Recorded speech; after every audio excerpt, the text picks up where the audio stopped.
What's up, everybody? It's Mr. Talkbox. Check it out. You need to like and subscribe. Come on and catch a motherfucker. Boy, DOA playlist. Let's keep it funky. YouTube family, YouTube world, I'm back. First thing I'm going to say, like I say always, continue to pray for this country.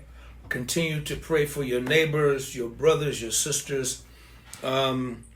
This world is all over the place, but with me, the way I get down is I put God first, and He's in control, and He's got the final say so. So continue to pray for your brothers and your sisters, all right? I got to do this. We got somebody way out the other side of the country. Do I have to do this today? You have to do it 5 times. All right, but just bear with me, my brother. Just bear with me, man. My producer makes me do this. Okay. Please go and like and subscribe to the page. Please go and like and subscribe to the page. How about comment? They comment too? Leave a comment if you want, okay? Please go and like and subscribe to the page. Please go and like and subscribe to the page. Please, please, please. That's 5 times. 5 times. Go and like and subscribe to the page. We need them likes, okay? Thumbs up, comments. It's good for the, is it algorithms? How you say it? Algorithm. Yeah, it's good for whatever he said. All of that stuff, okay? So please go and check us out. Like and subscribe to the page. I'm going to tell you guys why. I need you guys to check this video out right here. Hold on 1 second. Watch this. Can we cut it? Because I want to set my man up right. Y'all check this out. Absolutely.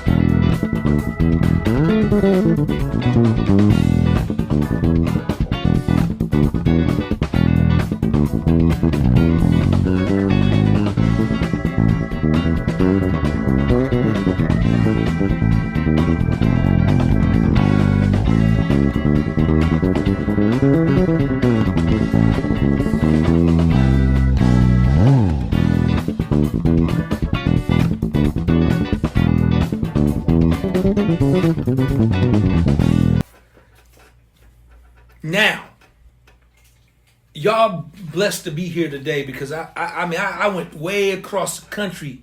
I'm way across this country today with my brother over here in Barcelona. So we way on the other side of the thing today. So y'all lucky to be here. I have a very phenomenal brother here. Phenomenal musician. I don't know him at all. I just met him on Instagram. I watch his videos. We follow each other. He's a phenomenal, as you can see, phenomenal player, and just a beautiful person. I thank God for the platform of social media. This is what I love about it the most. That you can connect with so many different people and see just across the world and get a chance to meet some great musicians. And I'm thankful for that. So I must give it up. Mayo, I'm glad. Thank you for making me get on to do this for this reason today. Absolutely. Because I'm going to introduce y'all to this group, this phenomenal bass player that y'all see right here, sitting right beside me, hanging out today. None other than this wonderful dude. And funky. And just everything. You guys going to get this chance to know this brother. None other than my brother. From another mother, Mr. Charlie Moreno. Charlie. Hey, how you doing there? Nice to be here, man. I'm really happy. I'm beyond words, man.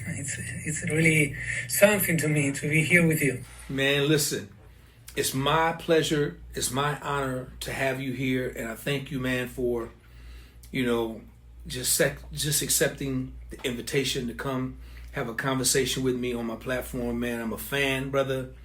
I think you're a great musician, man. I dig what you do. I dig how you play. And so it's my honor to have you here hanging out with me, man. I'm the one that's privileged, man. Thank you, sir. Oh, thank you very much, man. I need to tell you, man, there's this video of you playing in YouTube, the video tutorial of the front line. I think it's the video I've seen the most in YouTube. Like thousands of times. It's amazing, man, how you rock that front line. Incredible, so nasty. I appreciate it, man. I appreciate it. Listen, man, let's get into this. So first of all, Charlie, man, I kind of gave it away a little bit, but where are you from? I was born in the Canary Islands. It's from Spain, right? It's really near Africa, an archipelago near Africa of 7 islands. It's just in front of Morocco, and I grew up there, man, until I went like 20 years old, and then I moved to Madrid, where I stayed for 3 years, and then I met my loved one, and I moved to Barcelona, where I have been for 23 years. Wow, you've been there 23 years? Yeah. Dude, you don't look but 23, 24, 25, man. You don't look that old, dude. So 47. 47? Yeah. Wow, man.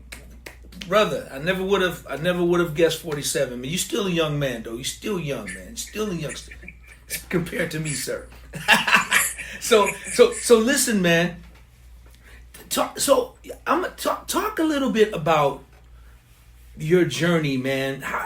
Because we're learning together. People on my platform and I are going to learn a little bit about you today. Because normally when I have people on, I've been knowing them, for a long time, know a lot about them. But today is special for me, man, because I get to learn, who you are. Not only as a bass player, but now we're connected, man. From here on out, me and you are going to be connected, man, like brothers, man. All right? So I get a chance to hear your story. So where did it start on you? I guess I'll ask you this. You're a phenomenal bass player. Now, did it start on bass guitar, or where did the whole thing start for you, and when? Yeah, well, for me, it was when I was 11. I was in one island there in the Canary Islands, and we were moving to another island. And my father's, it was just in the middle of the course, the school. And my father promised me to buy a bass for me if I passed that course, if I approved, and I did, of course, and that's how the journey started to me.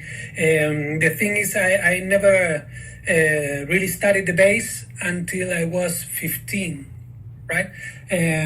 From then on, that was it. And I heard for the first time the Blood, Sugar, Sex, Magic by the Red Hot Chili Peppers record, and that time I knew I was going to be a bass player. Wow. I know it was my thing, and it was going to be my thing forever. So you knew at 15, for the most part, the age of 15? That's interesting. So it's always been about the bass, guitar. Yeah. Do you play other instruments as well?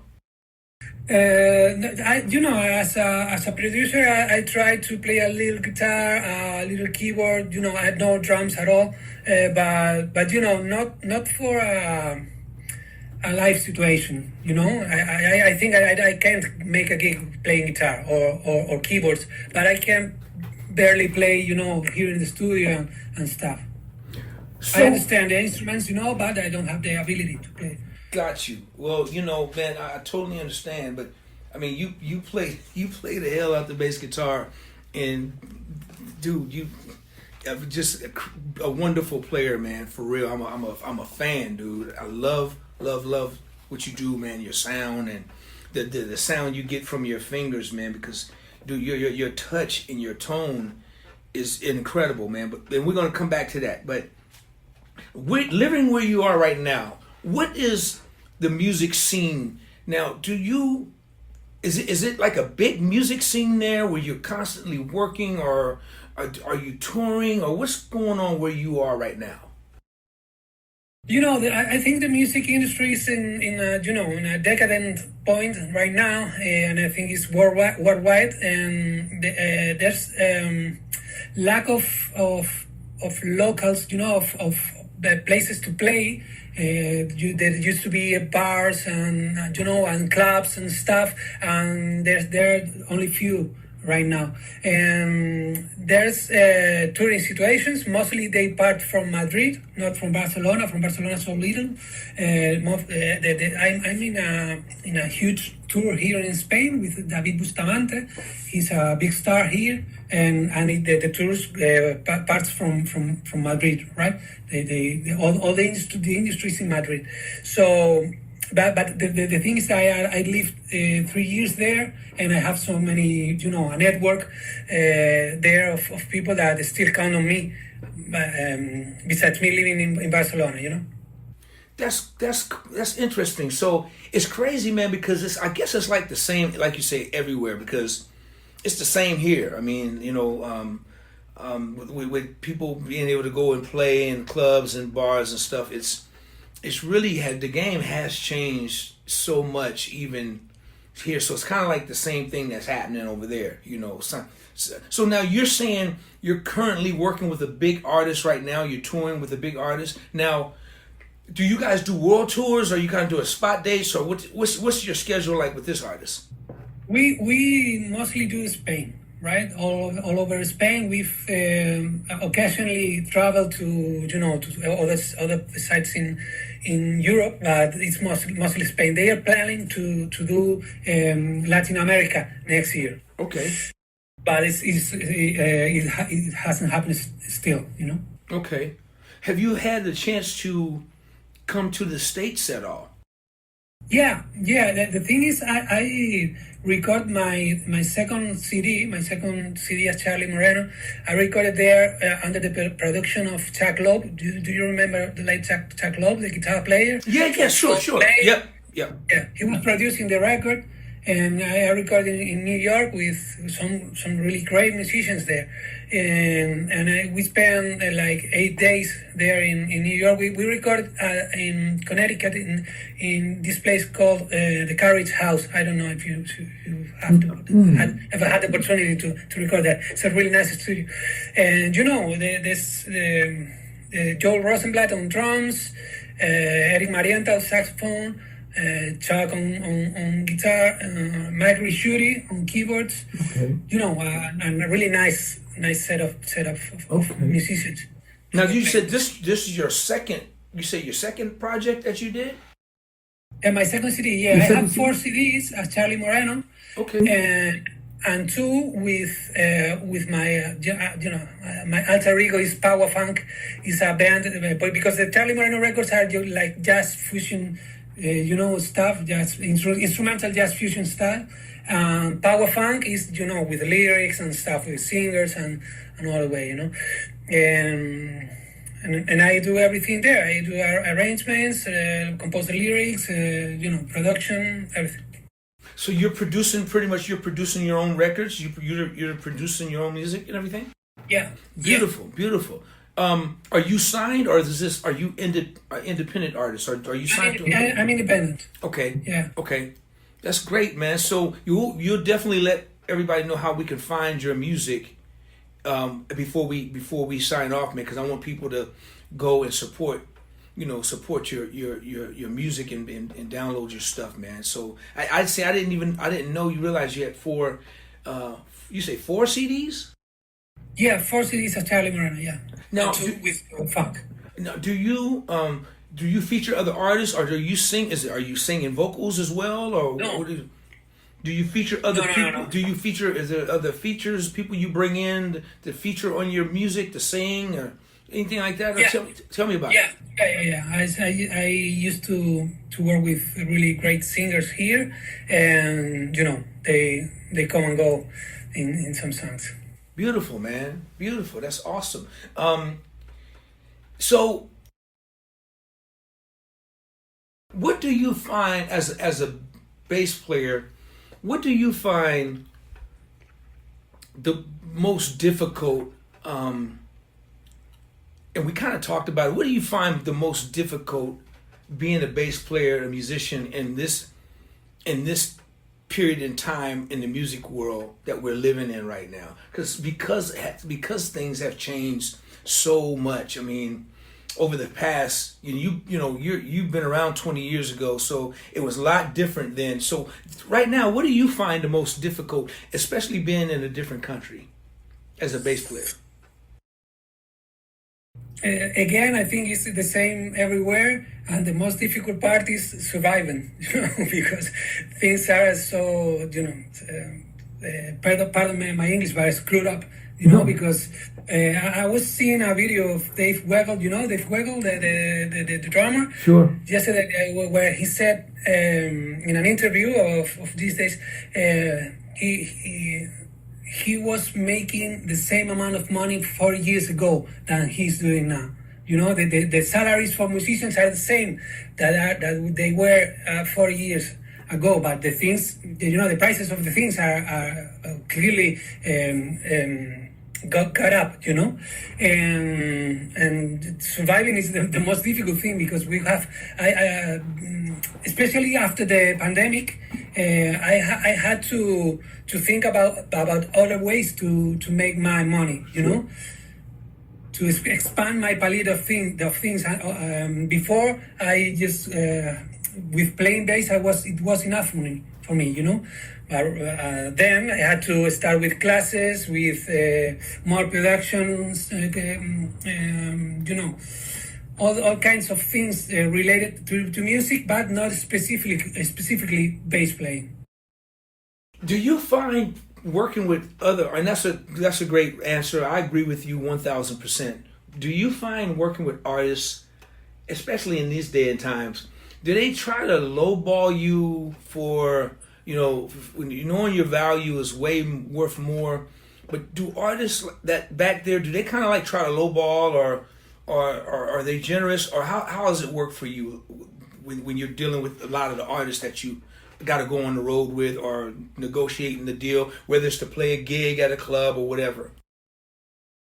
I think it's a matter of individuals. The thing is, we've been with this artist I'm touring with for 11 years now, and it started like a low rate, and always fighting for the money, and trying to defend ourselves. But right now it's really, really great, man, because they changed the management, and at the end it's a matter of the people that is working with you, and if they are cool people and they really value music and really value the show and what you're giving to the show, that's great. It's not always that way, but I'm the luckiest man in the world in that aspect right now, That's good. That's good to hear. And once again, and I agree with you.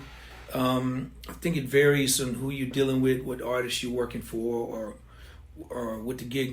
There was a time when, you walk in a room and you just demand your value, and you say, this is what I charge. Now they just come and say, hey, this is what a gig is paying. Do you want to do it or not? Back in my time when I was doing it, it was phenomenal, man. I'm so grateful that I was able to be in the business at that time. The time when I was like really touring and doing that, it was wonderful. It was big tours. I mean, it was, you wouldn't going out for no 2 weeks or doing spot dates. No, we were going out for 6-7 months, a year and a half. It was tours like that where they had big buses playing big gigs in arenas and stuff like that. And it still happens, but it was like for R&B music, it was a thing they had. They had different festivals, they had the Cool Jazz, they had the Budweiser Superfest, and that kept musicians working and making a good living back then. But the times have changed tremendously. Let's talk about you a little bit as a producer now. Are you producing, besides yourself, are you producing other artists as well? Yeah. It's not my main activity, but here and there, I produce like at least one record per year for another artist. So the whole album. Yeah. Which kind of music is it? I always I'm always focused on funk and soul and R&B and that kind of stuff, man. It's what Okay, I get it because you are so funky. What inspired the funk side of Charlie Moreno, man? Because dude, you got a lot of soul in you, brother. And when they go check you out, they're gonna know what I'm talking about. What was the inspiration? Was that a growing up thing? Were you in a house where you listened to a lot of records, or what inspired that? What influenced that? Yeah, man. I think the main thing as I started to listen to the classics, because as a kid I started with the Chili Peppers, Jamiroquai, and stuff. But then I went back and I started to listen, Stevie Wonder, Sly and the Family Stone, Larry Graham, Prince, of course, and then I started to notice that I really love the feel, and that feel is something that you really need to suck, that to make into yourself to not be a liar, to be true to the feel, to the style, It's difficult for me to describe because it's just about the feel and the groove, and it's something really difficult to describe in words for me. No, you're describing it just right, man. It is it's a feeling, and you really have to, you're right. You have to kind of have that in your DNA, in your heart. So you have to kind of grow up or grow into that stuff. It's not like something you can pick up overnight if you've never done it before. It's it is a feeling, man. It really, really is. It makes you feel a certain way, and it makes you want to play. It makes you want to be that. So, and dude, you got so much soul in you, man. You got so much funk in you. It's ridiculous. Let me ask you this: is your family, your dad or mom, were they musical people? Did they play, or are you the only one in your family that's I'm the only one. I'm the only one in my family. Yeah, they always had the radio turned on there, and back in the 80s, when I was a kid, there was always good music sounding in the radio formula, Bob Marley, the Police, Beatles, Michael Jackson, whatever, they always was sounding high quality music. That's difficult for the kids now because it's there's a lot of music, plenty of music, but the industry only wants us to hear one or two kind of things, and it's difficult for the kids right now to develop a taste for good music, That's so true, man. Why do you think that? Why do you think the industry, that's all they want us to hear? Because you're right, and it's called popular music. Why do you think that? I don't want to be negative in any way, but I think they want us dumb, and the dumber we are, the more we are going to sell their products, and that's the thing, they've turned music into McDonald's, into fast food, and for selling, they have to make us dumber. It's the only way. It's microwavable music right now, It's like there's a difference in eating a great steak, or someplace you get a great hamburger, but a steak you can eat it, 2 or 3 days later. A hamburger, if you don't eat it within 2 or 3 minutes, it's horrible. You can't come back, and that's kind of like the way the music is right now. And I agree with it. And I don't have a problem with it. I just hate that, like you said, some of the other great music is just underexposed right now. There's not that platform, and there's a lot of great music out there, man. That just people, you can find it. You just gotta go dig deep, and and just figure out where to go.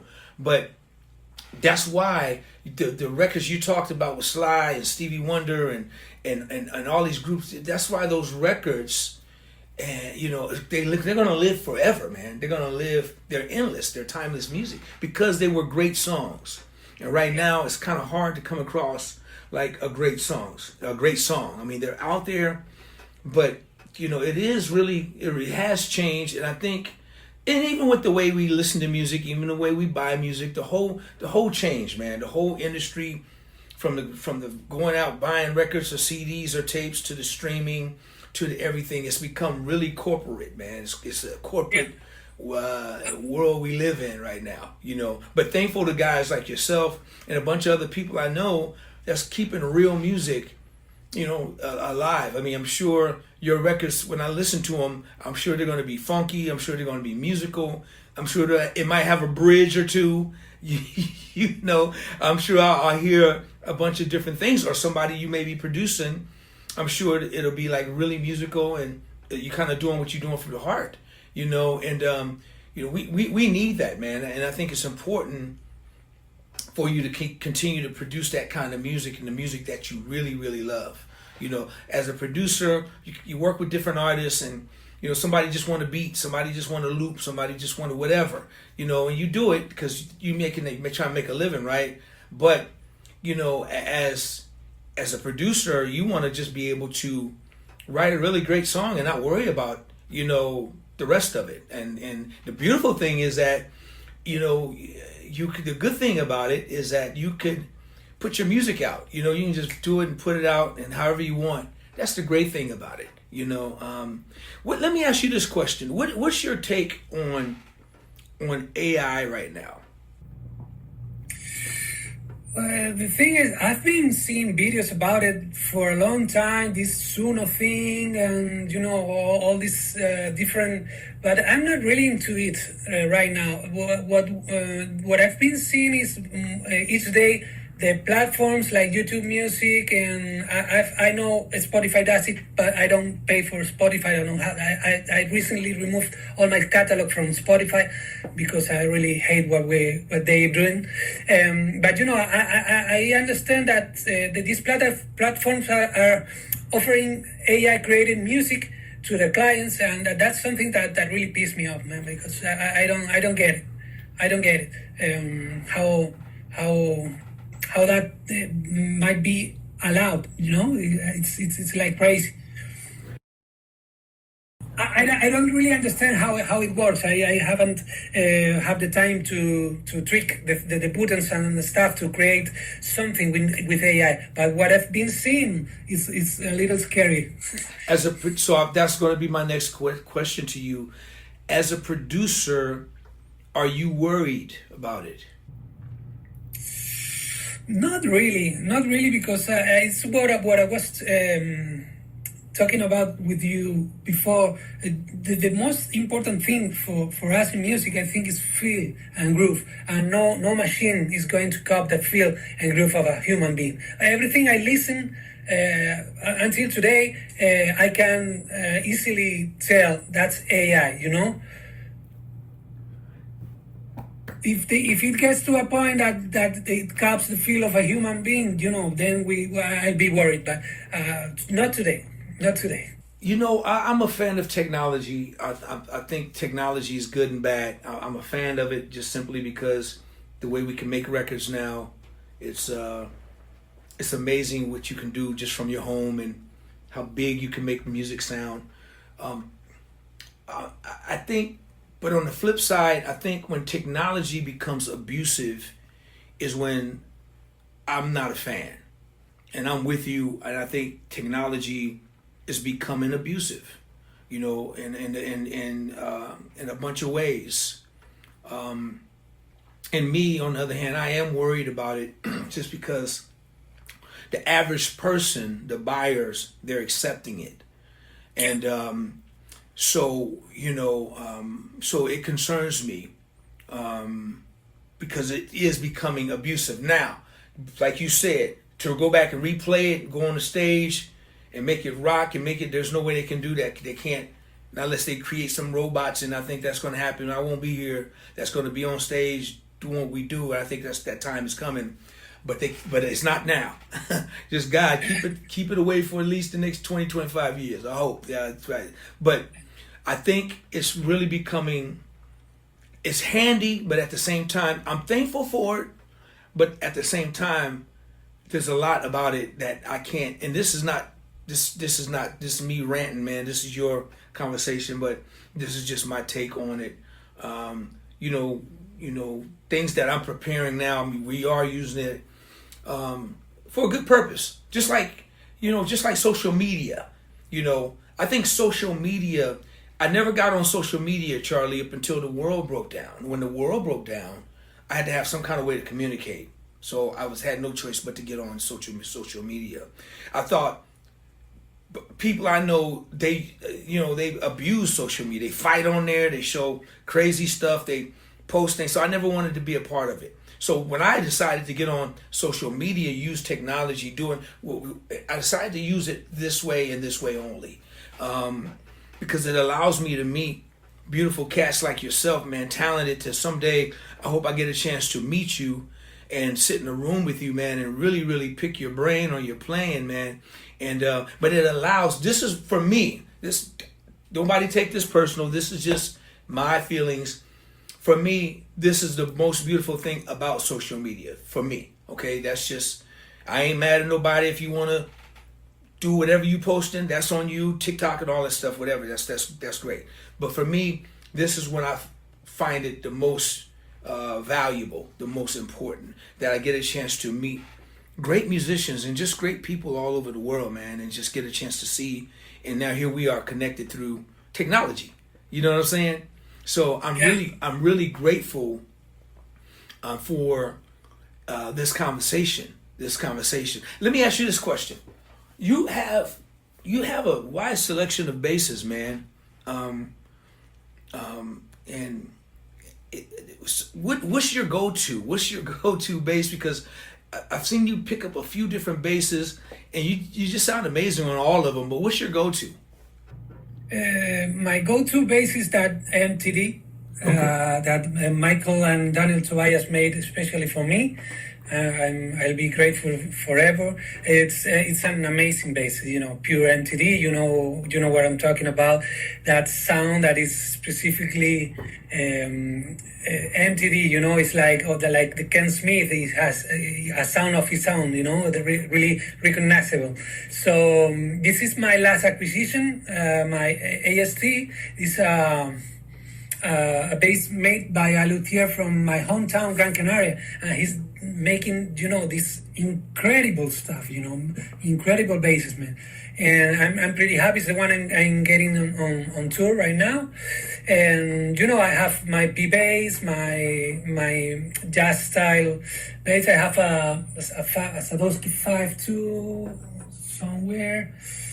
The thing is, I try to have different sounds on any bass. I don't want to have repeated sounds on my basses. I'm not a collector. I have the tools that I need to produce my music, to have my clients that calls me for online recording happy, and give them all the tools that they need for the music.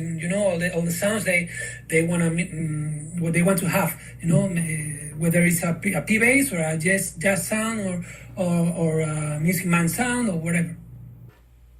Is your studio connected where you do all your records inside your house, or is there a studio you go to, you do live drums, or what? Tell me about that.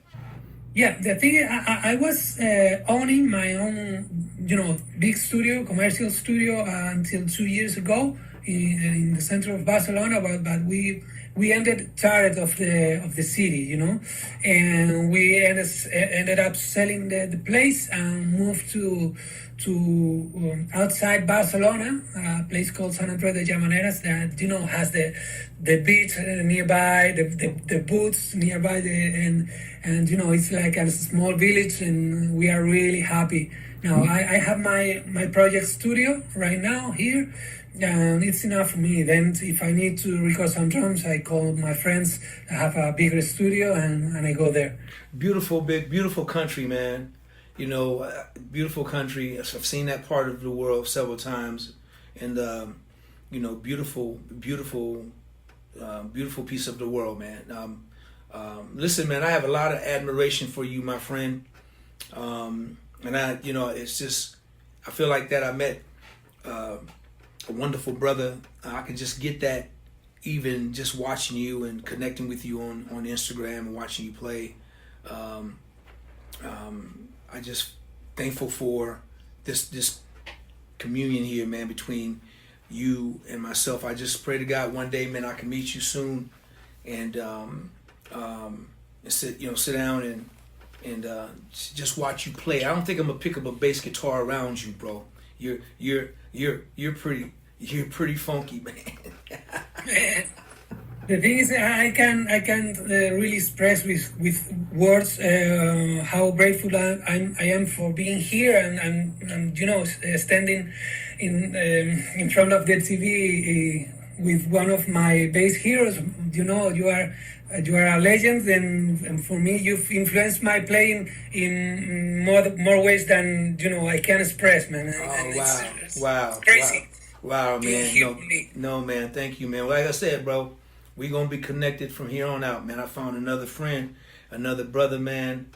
That I'm happy to meet you, man, and thanks for coming out with it. So before I let you go, tell me where people can go find your music, so you're not on the streaming platforms at all, or is it on your website? Just Spotify. I removed from Spotify. They can find me in Apple Music, Amazon, or Deezer, or Tidal, or whatever.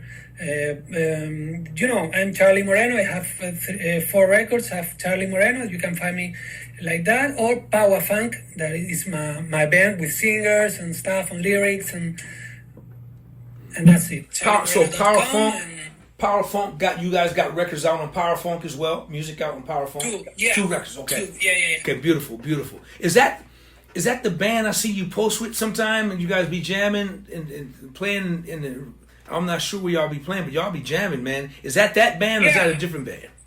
I said, that's different. In a few hours, I'm going to Barcelona to play on this event that is the Hit Me Funk Jump every Thursday. Wow. Here in Barcelona. If you guys ever come to Barcelona any Thursday, that's the event, man. I'm coming, man. Only if I'm not coming. I'm gonna come, but I'm not bringing my bass. I'm just gonna come watch you play, dude. I let you mind. Listen, man. Tell everybody how they can connect you and reach you on your social media. I think most of it is Charlie Moreno music. Whatever is YouTube or Instagram or Facebook, always Charlie Moreno music, and that's where they can find me. And that's it, man. Charlie Moreno, man. That's beautiful. Okay, I got one last question that I ask everybody before I let you go. And I can't wait to hear these answers. Mel, I can't wait to hear this guy's answers, right? Because I know I'm getting inside the way he thinks as a bass player, right? So, you got 4 bass players that you're going to put on Mount Rushmore. You got to tell me Charlie Moreno's 4 bass players that you're going to put on Mount Rushmore. Wow, it's so difficult for me, man, because I'm a self-taught musician, and I have every week that list of 4 would change because I'm always checking and learning from. But if I had to take just 4, I guess Jaco would be one, because it really impacted me the first time I heard that. I felt anxiety, because it was like, this really a bass. Jaco, Marcus, of course, Victor Buten is a really huge influence and a good friend, and